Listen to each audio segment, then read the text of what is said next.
Hallo liebe Hühnerfreunde! Viele haben mich schon danach gefragt und nun ist sie endlich fertig.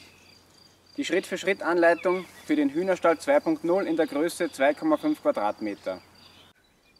Bei der Anmoderation unterstützen mich heute wieder meine Zwergbarnefelder. Viele Sachen, die ich euch heute erzähle, habe ich euch in den bisherigen ca. 50 Videos schon mal erzählt. Im heutigen Video möchte ich alle Infos zu diesem Stall kompakt zusammenfassen. Also, legen wir los und viel Spaß!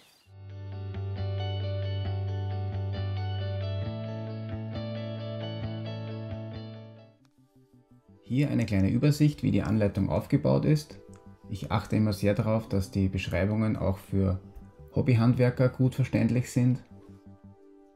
Aber ein gewisses handwerkliches Geschick ist natürlich schon Voraussetzung.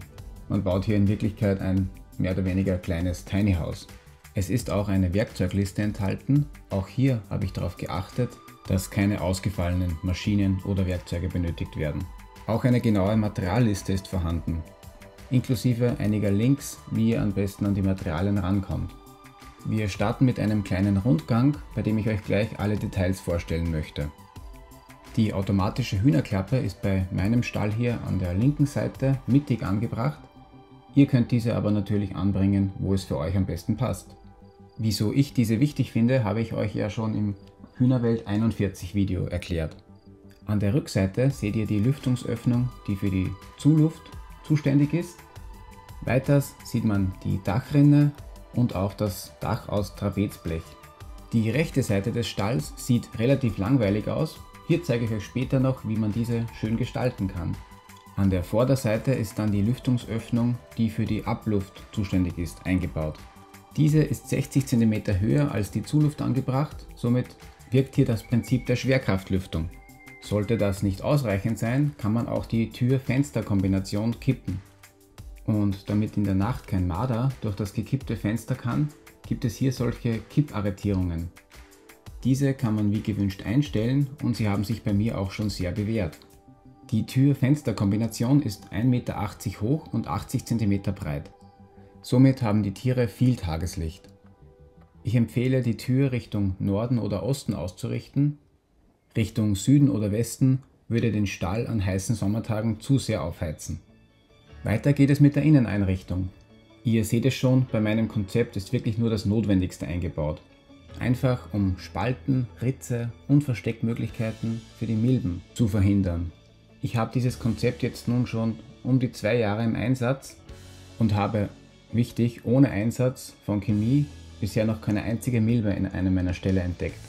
Im Stall habe ich eine Doppelsteckdose, dann 2 Legenester und natürlich meine spezielle milbenunfreundliche Sitzstange. Hier haben bis zu 3 Sitzstangen im Stall Platz, wie ihr es vielleicht von der Version von Robert Höck kennt. Bei den Innenwänden handelt es sich um HPL-Platten, das ist ein Hochdrucklaminat. Diese Platten werden gerne für den Fassadenbau genommen, sind also extrem wetter- und wasserbeständig und durch diese große Fläche bilden sich natürlich extrem wenige Spalten. Auch die Reinigung ist sehr einfach, hier habe ich auch schon ein Video dazu gemacht, Hühnerwelt 29. Und auch mit dem Hochdruckreiniger habe ich es schon versucht und das ging auch problemlos. Hierfür habe ich dann im Boden einfach einen Badewannenabfluss eingebaut. Nun auch noch zu den Legenestern, das sind Pferdetröge. Als Einstreu benutze ich gerne Dinkelspelzen, da die Eier so bei mir jedenfalls viel weniger verschmutzen. Bei den Trögen habe ich hinten Löcher eingebohrt, damit ich diese an der Wand einhängen kann und somit kann man diese leicht entnehmen, um sie zum Beispiel zu reinigen. Für die Bodeneinstreu benutze ich gerne Hobelspäne, einfach da es durch meine vielen Holzarbeiten in großen Mengen anfällt. Dann möchte ich euch noch erzählen, warum alle meine Ställe auf Stelzen stehen. Mich schreiben viele Menschen an, dass sie Probleme mit Ratten oder Mäusen im Hühnerstall haben. Also vielleicht liegt das auch an der Gegend, aber das hat es bei mir noch nicht gegeben.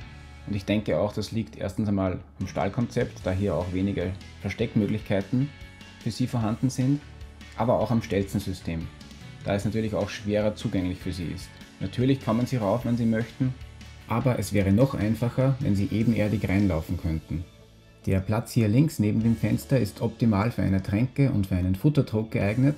Ich muss in Wirklichkeit nur zur Reinigung in den Stall Und für Wasser, Futter und Eier entnehmen brauche ich nur die Tür öffnen.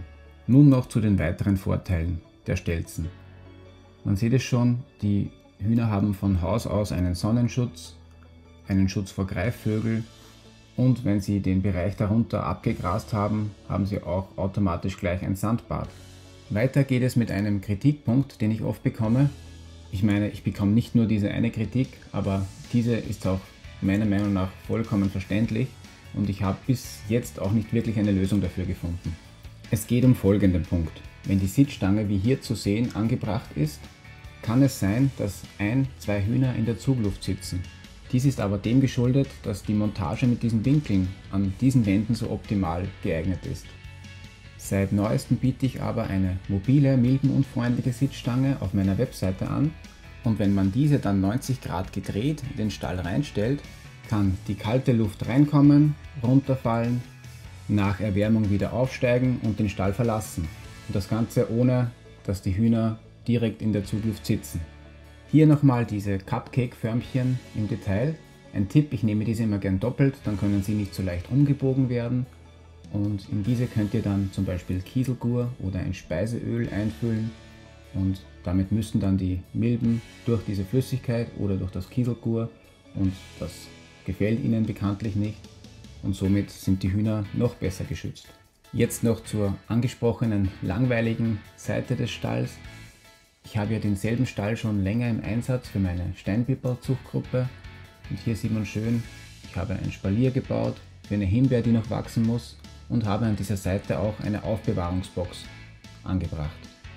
Diese Box habe ich euch schon mal genauer vorgestellt in einem Ideen für Hühnerställe Video. Auch das Spalier kam darin vor, aber gerade die Aufbewahrungsbox ist extrem nützlich für mich. Hier habe ich Futter, diverse Reinigungssachen und auch Einstreu gelagert. Hier seht ihr den Stall jetzt auch mit einer weißen Holzlasur gestrichen und einer Möglichkeit, wie man zum Beispiel das Gehege anbauen kann, mit einer Eingangstür. Auf der linken Seite habe ich den Stall dann in Nussoptik gestrichen. Da könnt ihr eurer Fantasie freien Lauf lassen. Natürlich kosten die Materialien für diesen Stall viel Geld. Es sind halt nicht nur ein paar Holzbretter zusammengeschraubt, sondern es ist ein doppelwandiges System mit Dämmung und das kostet einfach sein Geld. Ich kann euch aber versprechen, ich habe es noch nie bereut, so viel Geld in einen Hühnerstall investiert zu haben, da es einfach eine Freude macht, wenn ich die Stalltüre öffne und auch die Reinigung empfinde ich als super angenehm. Ich muss mich nicht dauernd darum kümmern, den Stall zu kalken, abzuflemmen oder was man sonst noch alles mit einem Holzstall machen muss. Natürlich kann bei diesem Stall ein Milbenbefall auch nicht zu 100% ausgeschlossen werden. Aber wenn man auf die Hygiene achtet und die Milbenfallen richtig befüllt, kann ich mir einen Befall der Milben nur schwer vorstellen. Im Hintergrund seht ihr auch schon mein nächstes Projekt, nämlich einen Hühnertraktor. Ich habe hier schon mal einen Prototyp gebaut, in dem ich gerade 2 Hähne halte. Mit der jetzigen Bauweise bin ich aber nicht 100%ig zufrieden, deshalb wird dieser nochmal neu entwickelt und anschließend die Anleitung erstellt. Und das übernächste Projekt wird dann ein Entenstall werden, bei dem ich mir auch schon viele Gedanken gemacht habe und auch schon ein paar Ideen im Kopf habe.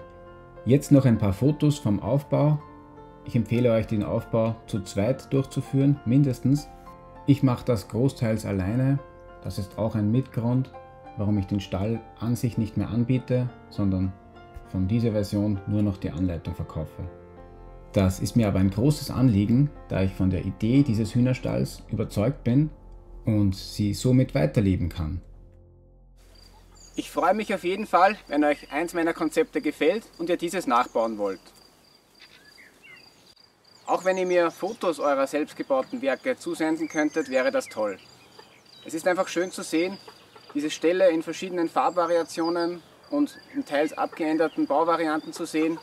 Und diese kann ich gut für meinen Instagram-Kanal benutzen. Ich danke euch wie immer fürs Zusehen und bis zum nächsten Mal. Ciao!